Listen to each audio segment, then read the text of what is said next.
Welcome sa Dries TV. Kung interesado ka sa ganitong news, huwag kalimutang isubscribe ang ating YouTube channel. Maraming salamat! Welcome back again sa ating YouTube channel mga kakimpaw, and sa update natin ito ang pag-uusapan natin ay tungkol sa mga importanteng kaganapan kina Kim and syempre kay Paula Avellino. Pero bago po ang lahat, maraming salamat sa inyong patuloy at walang sawang pagsuporta sa mga daily update po natin. Kaya naman bilang pasalamat, narito pang isang napili kong komento patungkol ito sa naging previous update. Mula ito kay Ginang Nenita. Sabi niya, bashers nga.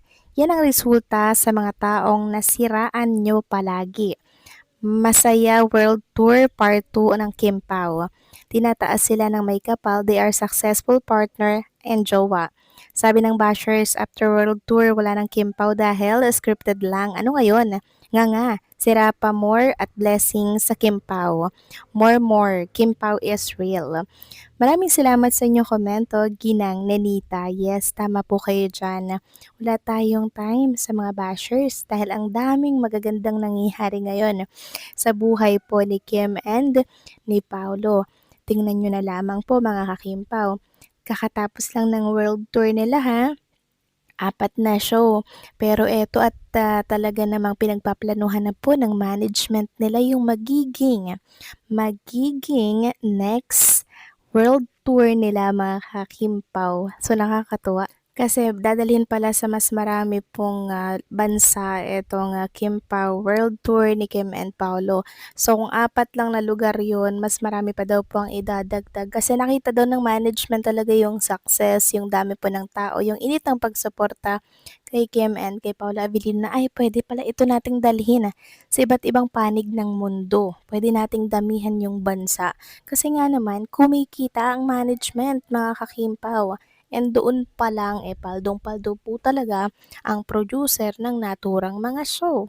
Kaya ngayon, bibigyan pa nila ng part 2 ang Kimpa World Tour. Pero hopefully, mga kakimpaw ay pagpahingahin muna si Chinita Princess at Paolo, 'di ba? Pahingahin muna nila kasi masyado pa yang pagod dahil sa mga pagre-rehearsal at pagpapasaya po sa mga kababayan natin. Hinga muna, tigil kalma, then tsaka po isabak sa panibagong set na naman ng kanilang world tour, 'di ba? 'Di ba kayo dun mga kakimpaw? So maraming salamat po sa inyong komento, Ginang Nenita. God bless po sa inyo at mabuhay kayo. So eto na nga, pag-usapan na natin ang mga balita po na nakalap natin sa araw na to at unahin na nga nating talakayin ang tungkol dito sa trending na naman ngayon sa X. Grabe, tapos na yung show ni Kim and Paolo pero trending pa rin ito. Walang iba kundi ang Kim Chu and Paolo Avellino rap sold out Kim Pa World Tour in Toronto. Nakaka-proud naman yung sold out. Ayan nakalagay dyan, sold out. Kaya wala tayong time mga kakimpaw sa mga negativity na lumalabas ngayon sa mundo ng social media. Panay good news lamang po tayo kasi sobrang daming nangyayaring magaganda sa buhay ni Kim and ni Paolo Avellino. Hayaan natin na mag-violet ang mga bashers na yan. Samantalang next topic naman, talakayin naman natin itong isang write-up para po yan kay Kim and kay Paolo. Yes, may bago na naman pong write-ups mga kakimpaw na ikakatuwa po ng mga Kimpaw fans. So kung kahapon, 'di ba, meron tayong panibago na naman pong write-ups na naibasa, ngayon meron na naman pong bago. Ito ay tungkol sa prenuptial ni Kim and ni Paolo. Sabi nga dito, maugong ang balitang nag-propose na umano si Paolo Avellino kay Kim Chu. May mga espekulasyon pang lumutang na may meet the parents o pamanhikan umano na involved sa kanilang relasyon. Ito ay kahit wala namang naglalabas na resibo social media na makapagpapatotoo ng chika.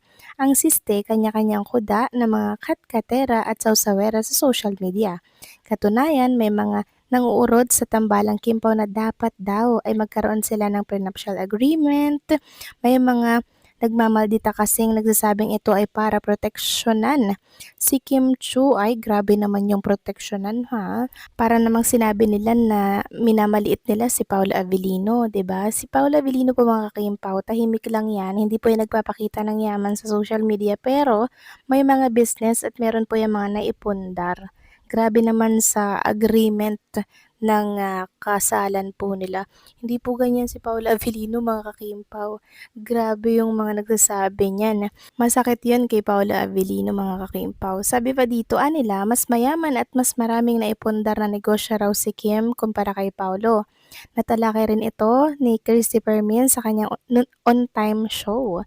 Hirit niya, hindi raw dapat maliitin si Paulo dahil di naman knows ng publiko kung magkano ang net worth ng aktor. Sa tinagal-tagal din ito sa industriya ay may napatunayan na rin ito. Yun nga lang, hindi ito mahilig mag-flex ng kanyang mga achievements sa kanyang social media account. Dagdag pa niya, hindi rin daw makatarungan nasampa din ito ng prenup dahil insulto ito sa pagkalalaki ng aktor. Well, in fairness naman kay Paolo, wala namang naging issue sa pagiging good provider nito bilang ama ni Aki na anak niya kay LJ Reyes. Besides, sa isang samahan, mas importante iyong nagkakasundo sila at nagmamahalan. After all, they are two consenting adults na nasa tamang edad na para magpatali. Kung papakasal na nga sila, for sure maraming magbubuni, lalo na ang Kim Pao fans. So grabe, naloka ako mga kakimpaw sa prenuptial agreement. So isang sampal ito at masakit ito kay Paula Avellino mga kakimpaw. Grabe naman yung prenuptial agreement na yan. Alam nating mayaman si Chinita Princess, marami niyang business. Alam din naman din natin na si Paula Avellino ay ganun din. Hindi nga lang po siya ma-flex. Kung baga pribado siyang tao at iniingatan niya po yung kanyang privacy, yung kanyang pribadong buhay, 'di ba? Kaya walang idea ang mga tao kung meron na ba siyang naipundar, meron na ba siyang business. Kaya ayan mga kakimpaw, binabati ko si Paolo na baka daw yung yaman ni Kim Chu ay kuhanin ni Paula Avellino. Hindi po ganyang tao si Paula Avellino mga kakimpaw. Meron po yung paninindigan. Pag alam niyang hindi sa kanya yan, hindi niya po yan kukunin. At anong akala nila kay Paula Avellino, 'di ba? Nakikita natin genuine yung pagmamahal niya kay Chinita Princess at hindi mangyayari na maghiwalay sila pag kinasal sila mga kakimpaw kasi yun na po talaga yun eh. Yun na yun. At si Kim Cho lamang mga kimpaw sa tarang buhay niya ang papakasalan niya in the future. Kasi wala pa naman siyang pinapakasalang iba mga kimpaw, 'di ba? Nakarelasyon lang pero hindi po pinakasalan. Kaya sa mga nagsasabi dyan na prenuptial agreement, please lang po tantanan niyo yan dahil pag nabasa po yan ni Paula Avellino, masakit yan sa kanyang part. Baka ito pa yung makaano sa kanya, 'di ba? Kung baga makahadlang, mag-alinlangan na magpakasal dahil may mga ganitong tao. So, dapat lang talaga na i-private yan mga kakimpaw kasi may mga bashers talaga na hindi may iwasan tulad nito. Di pa nga po mayroon na agad sinasabi na dapat may agreement daw, kesyo ganito, kesyo ganyan. So, ay nako mga kakimpaw, bahala sila dyan. Basta tayo sa positibo lang tayo, 'di ba? So, paano mga kakimpaw kayo? Ano masasabi ninyo dito? Please comment down below.